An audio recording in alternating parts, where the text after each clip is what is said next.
Hello, Aquarius. It's umomgtarot, and this is your Someone Secretly Wishes You Knew This tarot card reading. Now, Aquarius, we are going to look at the astrology reading cards for the identity of the person. What's their sun, moon, rising? Or what in the hey type of energy are they bringing towards this situation? We'll figure it out with the astrology reading cards. And then we're going for the tarot spread. Let's get into it. Right now as I shuffle, I'm going to let you know that you can get your own personal video reading. If you check out the link in the description to my website, all the details are there. Here we go. Your first card, Aquarius, is Aries, the first sign of the zodiac, and the energy around you is dynamic and spontaneous. Crusading impulsive action is likely. So this person, I always say that, I know they're not known as the most sexual, but it's like, ooh, this is when things get hot. This is when the ignition of, oh my God, who's that? That's that Aries energy, that starter, hot energy. And okay, let's take that into consideration. They're associated with Mars, the planet of intensity, conflict, boldness, just energy, basically concentrated energy, like fire. Then we have Gemini energy, and the energy is communicative, mischievous, lively, witty, and informative. Stimulating exchange is possible. Interesting intersectional relationship right there between Aries and Gemini, because this person's giving more energy, like extroverted energy. They're also giving communicative, like, okay, so if you're fiery already and then you have a mouth that won't quit, then you're saying a lot of hot. You're saying stuff. You're talking sideways out of your mouth, maybe even out of your neck. You say it before you even think it, like no hesitation. Those types of people. I wish I could do that in my regular life. Just say anything. Oh yeah, that smells like poo. Oh I shouldn't. Oh, that's your cologne. Oh my God, I'm sorry. Like I don't do that. I wish I could. But then you have to face consequences and whatnot. But anyways, Gemini, connected to Mercury. So already we have Mars and Mercury in the mix. Planet of communication, planet of intelligence, planet of travel and speed and vehicles, Then we've got, another Mercury ruled sign, Virgo. And the energy around you is dutiful, hesitant, and humble with a discriminating, diligent, and painstaking air. Interesting cards, interesting person.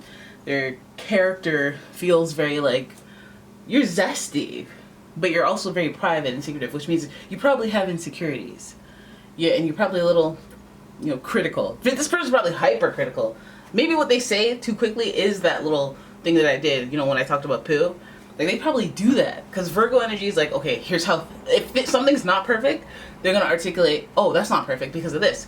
And then they'll be like, ow, ow, ow, daggers, because I can't change anything now. But Virgo will be like, no, you're welcome, because I'm helping you improve. They don't see that emotional journey part. Now, they're also very conservative, private, because they're having other things go on that they don't want people to know about. Certain groups, they have separate groups of people around them, and these people know this, those people know that. So we're dealing with somebody who secretly wish you knew something, but it's like they orchestrated the reason why you don't know. So now I'm going to use the Modern Witch Tarot and figure out what in the hey does this person not, what they secretly wish you knew. Okay, so let's have a look.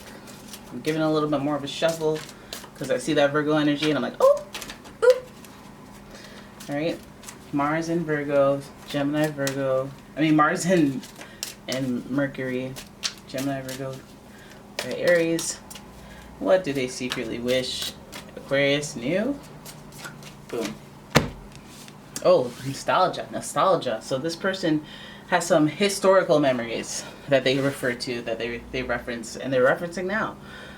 They secretly wish that you knew they're very fond of the past. They have good memories of the past. So I don't know if some of you guys are dealing with somebody you had a falling out with, or somebody that, you need that reminder for, hey, we had good times. Yeah? So that's a little cute. Oh, this person made me, okay. Let's just keep going, because now we see what's happening out here in these streets. Oh my God. The Queen of Swords in reverse. Followed by the Three of Wands. Oh, it looks like you guys have somebody who's going to reach out to you, I think. Then we have the Seven of Pentacles. Yeah, this person, it looks like they're just trying to stay stimulated, stay busy, They have the Six of Cups. Are going over the past. Now, depending on who you are, what type of Aquarius you are, somebody looking back to the past may not be as flattering as it would be perceived as another sign. The Six of Cups is nostalgic, remembering something from the past. You may have somebody coming to communicate with you about, oh yeah, do you remember that time, etc., etc. But at the same time, I feel like this person's just fond of the past. They're just really fond of something because I guess something else went down where they had to go and compare. Because we see some boredom here, emotional boredom, feeling very blah, almost stuck in a rut, feeling like you could throw me a party right now and I would be unhappy, ungrateful, because like nothing thrills me anymore. You know, that's how this person's going about it. That's why they're looking to the past, to the good times, because they're bored. They're feeling stagnant emotionally. Like their best days are behind them. Like they don't see the silver lining. They don't see the future as something that is like something to be all upbeat and excited for. So they're looking towards the past. And the Queen of Swords is their perspective. This might be somebody who's going through a little bit of depression. Somebody that might feel a little cynical, a little jaded, a little bitter about events that have transpired from the past, but also when they look to the past, they focus on the stuff that they're like, oh, things were better back then, you know? So the Queen of Swords is representative of somebody who's been through stuff and they've had to do it independently. And this has affected them in a just emotional way. Like their aura has changed. Like they're more like critical, or they're more thorough when they do things. They're not just like, oh yeah, okay, no, let me buy that. They're like, let me find out how much it costs with tax, and then see if you're trying to jip me. Trying to pull one over on me? So the Queen of Swords also has authority, so she has people to take care of. So that's why she's no nonsense. She's not with the rah-rah. She is a mama. Okay? And that air sign energy is giving us just that, well, the swords energy is giving us that cut, that little incision that the swords do when you play with them. You try to play games, you win swords like prizes, little stab, little swish. And I'm telling you, the Queen of Swords is the one. You guys think it's the King of Swords that will go out of their way and be like, meh, joke you. But if you cross the Queen of Swords, good luck. I feel like this person may have been crossed, and that's why they feel this way. Maybe in their current life, they're dealing with some unsavory characters, and they're thinking about characters who viewed them in a way that was more positive, and they're like, yeah, I always liked you, I always liked you. Because it looks like this person has done quite a bit of traveling. They may have gone the distance, whether regional. Look, I moved from this street to one town over. But I feel like this person got up and left, and they took initiative, and they went on out there, and the world in front of them, what they expected. What if it's like those songs where, if you should go out there and try to explore and the world hurts you, you can always come home type thing. I feel like it's like that. They're like having fun. When you go through the rough times, you're like, oh, things were so much better, and I just like, I feel like this person's going through that. Now, I wonder if this person secretly wish you knew they were going through a hard time, but at the same time, they don't tell you they're going through a hard time because you follow them on like Instagram and they only post the good moments, and they're like, well, I want people to believe that, right? I want people to believe it's all good.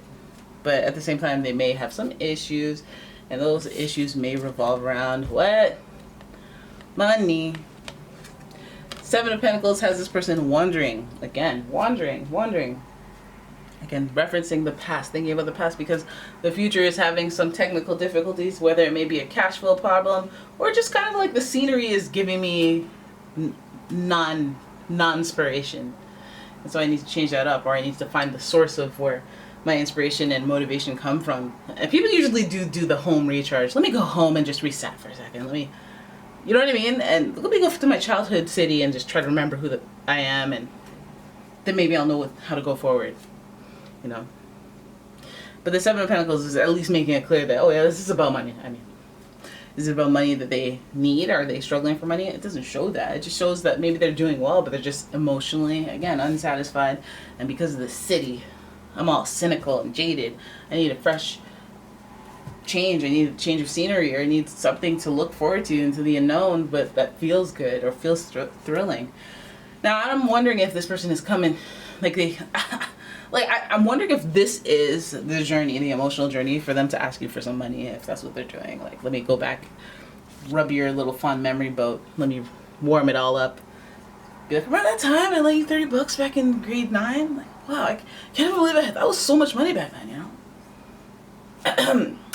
So, I'm not saying money is tight, but money's not right. You got $50 you can lend me today. You know? Seven of Pentacles is giving us the wonderment of, I could keep going at the rate of that I am. Like, if, let's say this person is in a job, and they're in a career, and the career's working, and they become complacent, they're bored, and they're like, you know what, I've been passed over for promotion like 3 times, and now I'm just here. I'm just keeping my head down. You know, that's that little jaded Queen of Swords energy. And this person, again, change of scenery. I think they have a desire for more. So if you secretly wish they want to move on and move forward, I don't know how that impacts you. Would that make you happy? Maybe you're in a different city than them, and you're like, oh, this is my opportunity to be like, hey, you should move to Salt Lake City. Why Salt Lake City? You know why. The Seven of Pentacles is making them feel like they have to evaluate their choices as far as where they live, how they make their money, and their possessions. So even if they have a cat or a car, that means, am I really going overseas? Do I have to plan to save up money to ship all that stuff? Do I have to like pick somewhere else? Like this is like planning mode. And I feel like they secretly wish you knew this. Maybe they're going to broach to it. Maybe they're going to touch on it. Because you seem like you would be an instrumental figure that they're trying to tiptoe around in order to express what's happening to them. And I'm wondering if they're just... Maybe they don't even have the words. They don't even have water up in here in their theme. Maybe you'll have the words for them. Maybe you, because you're able to compartmentalize or dissect or understand people on a visionary level, that vision, you'll be helped with that inspiration. That Three of Wands energy. Alright, so who knows where you come into this situation, but they secretly wish you knew what they were going through. Maybe you're one to be like, oh my god, your life is perfect. And they're like, if you only knew, babe. I want to be where you're at, because what you're seeing ain't it for me. Alright, so it seems this person's unsatisfied, and you know, they're looking for more. They're looking to see what their options are, what they can do to change up the scenery, take on a new adventure, become a leader, and initiate stuff in their life that they wanted to get done. Little perfectionist energy, so they might be pushing themselves a little further in the mental area than the actual doing area. You know, I got these big plans. First I'm gonna buy this, rent that, I have these gigantic plans, but the execution, I don't know if it's so good. You got Aries and Virgo energy in their mix, in their character mix, so it's like they might have big plans, big ideas, which you could understand as an Aquarius, but the execution is where they, you know, and that's why they would probably feel stagnant if they have to sit on ideas, grand ideas, no less. Alright, so there it is. That's your reading. I hope you guys enjoyed it. If you did, please give the video a thumbs up and subscribe to the channel. Leave a comment, share the video, and if you'd like a personal reading, go ahead and check out the description. There's a link to my website. And yeah, there's also a link to my Etsy shop where I sell bath bombs and scented candles, soy candles, non-toxic. And yeah, thank you so much for watching. I'll see you in the next one. Bye-bye.